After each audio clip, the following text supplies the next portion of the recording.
This is Aman Rai, welcome to strategy coders. आज के इस वीडियो में हम कवर करेंगे MSCD plus SAR strategy. So video के एंड तक आप समझ जाओगे कि एमएससीडी और एसएआर को किस तरीके से आप यूज़ कर सकते हो। और यहाँ पर इस स्ट्रैटेजी का आप रिटर्न देख सकते हो। यहाँ पे आपको 285% का रिटर्न है, 50% का ड्रॉडाउन है, 801 का नंबर ऑफ ट्रेड्स है, 43% का इसमें आपको विन रेट है एंड 1.25 का प्रॉफिट फैक्टर है। ओके, सो मैं आपको एक चीज़ क्लियर कर दूँ कि आप में से कुछ लोगों का डाउट आ रहा था कि जब वो स्ट्रैटेजी बैक टेस्ट कर रहे थे ना, तो उनको ये वाला जो रिटर्न जो मैं यहाँ शो कर रहा हूँ वो उनको नहीं दिख रहा था।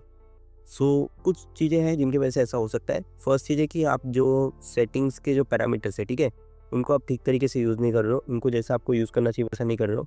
और दूसरा जो इसमें प्रॉब्लम हो सकती है वो ये है कि आप जो टाइम होराइजन है ना उसको गलत यूज़ कर रहे हो। तो जैसे कि आप यहाँ पे देख सकते हो कि 2019 से लेकर 2025 तक का है। ओके, और मेरे पास प्रीमियम प्लान है तो इसकी वजह से मेरे पास 20,000 से ऊपर कैंडल्स का डेटा है। लेकिन अगर आपके पास एक नॉर्मल प्लान है तो आपके पास 5,000 कैंडल स्टिक का ही डेटा रहेगा या तो फिर 10,000 कैंडल स्टिक्स का। तो इसकी वजह से ना आपकी नंबर ऑफ ट्रेड्स है वो कम हो सकती है और इसकी वजह से आपका रिटर्न कम या ज़्यादा हो सकता है।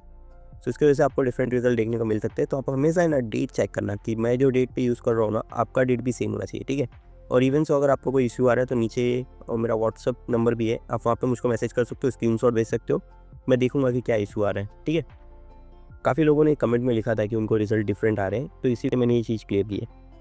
अब हम ये जो स्ट्रैटेजी है इसको देख लेते हैं, ठीक है, कि ये कैसे हम यूज़ कर सकते हैं। तो बेसिकली ये स्ट्रैटेजी काफ़ी सिंपल होगी। इसके अंदर हमारे पास है ना 2 इंडिकेटर हो गए, एक होगा हमारे पास मैकडी और दूसरा होगा हमारे पास एसएआर। तो एसएआर के लिए आपको यहाँ पे इंडिकेटर में जाना है और यहाँ पे आप सर्च मार सकते हो एसएआर, तो यहाँ पे पैराबोलिक एसएआर दिख जाएगा।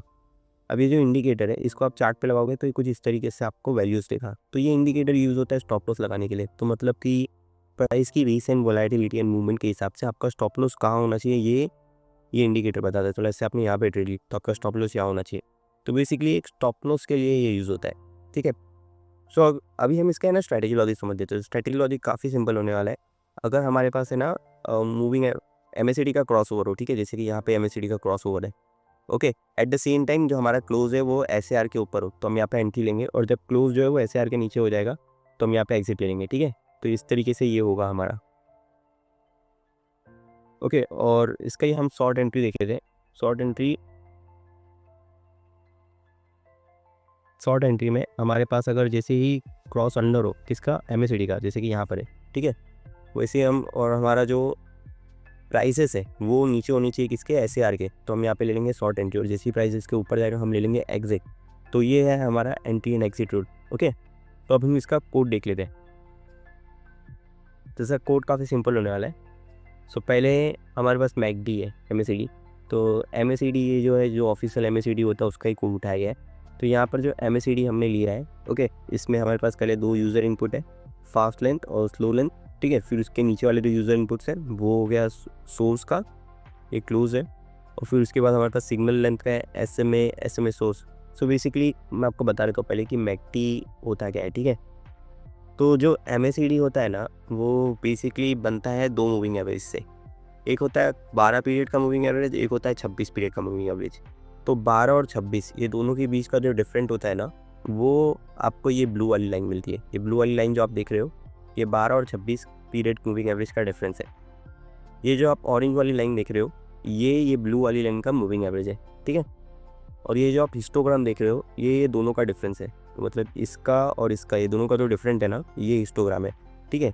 और जैसे आप देख सकते हो कि यहाँ पे देखिए जहाँ पे क्रॉस ओवर हो रहा है या फिर दोनों का डिफरेंस कम है तो हिस्टोग्राम की वैल्यू कम हो रही है। वो इसीलिए हो रही है क्योंकि यहाँ पे ये दोनों का डिफरेंस है, ठीक है। तो ये होता है एमएससीडी। सो अगेन मैं आपको बता दूँ 2 मूविंग एवरेज होते हैं, एक होता है 12 का, एक होता है 26 का। दोनों का जो डिफरेंट होता है वो होती है हमारी ये ब्लू वाली लाइन, ओके। और ये जो रेड वाली लाइन है ये ब्लू वाली लाइन का मूविंग एवरेज होता है और ये जो हिस्टोग्राम है दोनों का डिफरेंट होता है, ओके। अब आपको ये समझ गया होगा। तो अभी हम यहाँ पे वापस आ जाते हैं, ठीक है। तो ये हमारे वही यूज़र इनपुट्स है कि आपको एसएमए रखना है या ईएमए लेना है तो उस पे से आप सिलेक्ट कर सकते हो। फिर उसके बाद ये वाला है हमारा फास्ट एमए और स्लो एमए। तो फास्ट एमए और स्लो एमए, ओके। सो जो 12 पीरियड का मूविंग एवरेज है ना ये फास्ट एमए, ठीक है, यहाँ पे देखिए 12 पीरियड का, और 16 पीरियड का जो मूविंग एवरेज है ना वो स्लो एमए। तो यहाँ पर हम देख रहे हैं कि सिंपल मूविंग एवरेज है, सिलेक्ट किया गया है क्या, तो एसएमए सोर्स जो है इसमें ये ईएमए है बाय डिफ़ॉल्ट। सो हमारा ये वाला जो कोड है ये एग्जीक्यूट होगा, ठीक है, ये वाला, क्योंकि ये यहाँ पे चेक कर रहा है अगर ऐसे में है तो हम ले लेंगे TA.SMA, नहीं तो हम लेंगे TA.EMA। तो बेसिकली हम TA.EMA ही लेंगे क्योंकि यहाँ पे डिफ़ॉल्ट में EMA, ओके। और स्लो EMA भी हम यहाँ पे लेंगे TA.EMA, ओके, ऑफ सोर्स मतलब क्लोज, और जो इसकी लेंथ है वो 26 है। ये हो गया। फिर हमारा जो मैकडी है, मैकडी जैसे कि मैंने आपको बताया कि फास्ट माइनस स्लो है, तो fast moving average minus slow moving average हो गया मैकडी, ठीक है। फिर उसके बाद जो सिग्नल लेंथ है वो इक्वल टू है, सिग्नल जो रहेगा, सिग्नल सिंपली रहेगा जो ये मैकडी है इसका मूविंग एवरेज रहेगा। तो हमको ऐसे में चाहिए, ये में चाहिए, उसके बेसिस पे हम सिंपल ये एक्सपोनेंशियल मूविंग एवरेज ले लेंगे, ठीक है। तो यहाँ पर देखिए एक्सपोनेंशियल मूविंग एवरेज लिया है। फिर जो हिस्टोग्राम है जैसे कि मैंने आपको बताया कि मैकडी लाइन और सिग्नल लाइन का डिफरेंट है। फिर यहाँ पर एक हम जीरो लाइन प्लॉट करेंगे। अब जीरो लाइन इसलिए प्लॉट कर रहे हैं ताकि ये इसका बेस बने, ये जो हिस्टोग्राम से ना, हिस्टोग्राम्स का बेस बनाने के लिए यहाँ पे एक जीरो लाइन प्लॉट किया गया है, ओके। फिर उसके बाद हमारा हिस्टोग्राम हमने प्लॉट किया। अब हिस्टोग्राम को मैकडी में इस तरीके से प्लॉट किया जाता है ना, अब बताता हूँ। जब है ना ये दोनों का डिफरेंट बढ़ रहा हो, ठीक है, तब जब ये दोनों का गैप जो है ना बढ़ रहा हो, ठीक है, जब ये दोनों का गैप बढ़ रहा रहेगा तो इसका कलर जो है वो ब्राइट रहेगा, ओके। और जब ये दोनों का गैप कम होगा तो इसका कलर जो है वो लाइट होता रहेगा। तो ये जो कलर है ना, ये कलर इस बात पे डिपेंड करता है कि दोनों का गैप बढ़ रहा है कि कम हो रहा है, ओके। अब हम वापिस आ जाते हैं। तो यहाँ पर वही हो रहा है, यहाँ पर है ना दोनों के गैप के बेसिस पे हमारा कलर जो है वो डिफाइन हो रहा है। अब यहाँ पर जो प्लॉट हिस्टोग्राम है, ठीक है, इसमें हमने यहाँ पे टाइटल दे दिया, स्टाइल में हमने इसको कॉलम दे दिया है, और बस हम ये चेक कर रहे हैं कि जो हिस्टोग्राम अगर ग्रेटर देन 0 है, ठीक है, तो हम इसको क्या सा कलर करेंगे, हम इसको करेंगे ग्रीन कलर। और हिस्टोग्राम अगर स्मॉलर देन 0 रहेगा तो हम इसको करेंगे रेड कलर। और उसको ब्राइट ग्रीन करना है या लाइट ग्रीन करना है वो हम ये कंडीशन के बेसिस पे करेंगे कि जो हिस्टोग्राम है करंट वाला वो अगर बड़ा है प्रीवियस वाले मतलब इंक्रीज़ हो रहा है तो ब्राइट कलर करेंगे, एल से लाइट कलर करेंगे।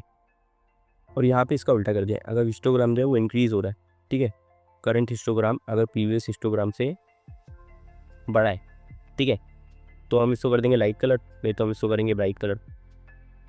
फिर इसके बाद हमारा जो सिग्नल है वो हम डाल गए। फिर इसमें हमने मैकडी और सिग्नल लाइन ले लिया है और मैकडी को ब्लू किया है और उसको ऑरेंज किया है, ठीक है। फिर हमारा जो SAR है, SAR में खाली हमारे पास 3 इनपुट ही होते हैं। एक होता है स्टार्ट, इंक्रीमेंट एंड मैक्सिमम, तो हमने यहाँ पे स्टार्ट, इंक्रीमेंट एंड मैक्सिमम ले लिया है। फिर TA.SAR फंक्शन यूज़ किया है, ओके, उसको आउट से हमने रिप्लेस कर लिया है। यहाँ पे आप आउट भी लिख सकते हो, यहाँ पे आप SAR भी लिख सकते हो, आपके ऊपर है। तो यहाँ पे आउट रहता है, अगर आप इसका कोड देखोगे तो इसका ऑफिशियल कोड देखोगे ना SAR का, तो उसमें आपको आउट दिखता है। तो अगर आप SAR का कोड देखोगे ना यहाँ पे इस तरीके से, तो यहाँ पे देखिए इसका जो कोड है, इससे कोड में खाली सिर्फ यहाँ पे आपको आउट लिखा रहता है, ठीक है। और तो यहाँ पे हमने आउट लिखा है और इतना छोटा ही कोड होता है, तो यही कोड कॉपी पेस्ट किया गया है। यहाँ पे मैं इसको हटा देता हूँ। सब यहाँ पर हम एंट्री एग्जिट कंडीशन देख लेते हैं। एंट्री एग्जिट कंडीशन काफ़ी सिंपल होने वाली है। जो हमारी लॉन्ग एंट्री है उसमें हमारे पास TA डॉट क्रॉस ओवर होना चाहिए किसका, MACD और सिग्नल का, और at the same time close ऊपर, क्लोज जो है वो बड़ा होना चाहिए किससे, आउट, आउट मतलब कि SAR, ठीक है। और शॉर्ट एंट्री में हमारे पास TA डॉट क्रॉस अंडर होना चाहिए MACD और सिग्नल का, क्लोज जो है वो स्मॉलर देन होना चाहिए किससे, आउट से।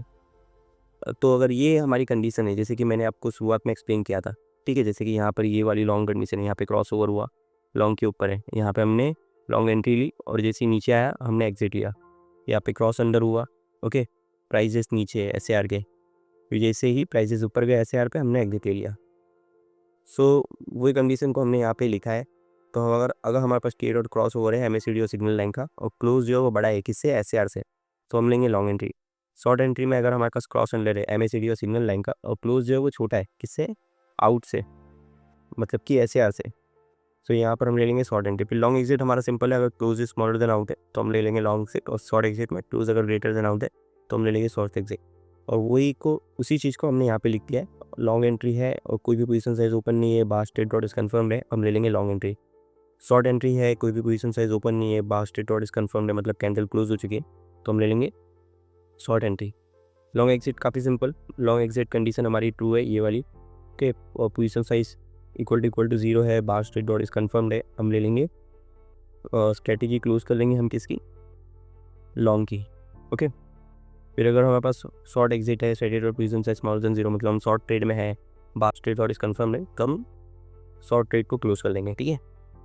सो ये था। अब हम इसका बैक टेस्ट रिजल्ट देखे थे। बैक टेस्ट के लिए हमने यहाँ पे प्रॉपर्टीज़ में गए, यहाँ पर हमने 2.5 लाख से स्टार्ट किया, 75 पर कॉन्टैक्ट क्वांटिटी। ओके, कमीशंस यहाँ पे आएगा 30 रुपीज़ पर ट्रिक।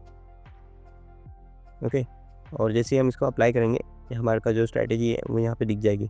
50% ड्रॉडाउन है। ऑब्वियसली ये स्ट्रैटेजी ट्रेडेबल नहीं है, बट मुझे बस आपको ये लॉजिक समझाना था कि आप SAR इंडिकेटर को किस तरीके से यूज़ कर सकते हो और MACD के साथ। ठीक है, तो इसका जो कोड है वो नीचे आपको अवेलेबल रहेगा। आप यहाँ पर कुछ भी आपको इसमें डाउट है, कोई भी इशू है, कोई भी चेंजेस वगैरह करने हैं, ठीक है, आप नीचे कमेंट में लिख सकते हो। मैं हर कमेंट का रिप्लाई ज़रूर करता हूँ। सो ओवरऑल ये था ये वीडियो में। हम मिलते हैं नेक्स्ट वीडियो में। आज के इस वीडियो में इतना ही। अंत तक बने रहने के लिए थैंक यू। मैं चाहता हूँ कि आप कुछ चीज़ें कीजिए। आप इस वीडियो को लाइक कीजिए, आप चैनल को सब्सक्राइब कीजिए, और हो सके तो इस वीडियो को अपने ट्रेडिंग ग्रुप में शेयर कीजिए। Thank you. Trade safe.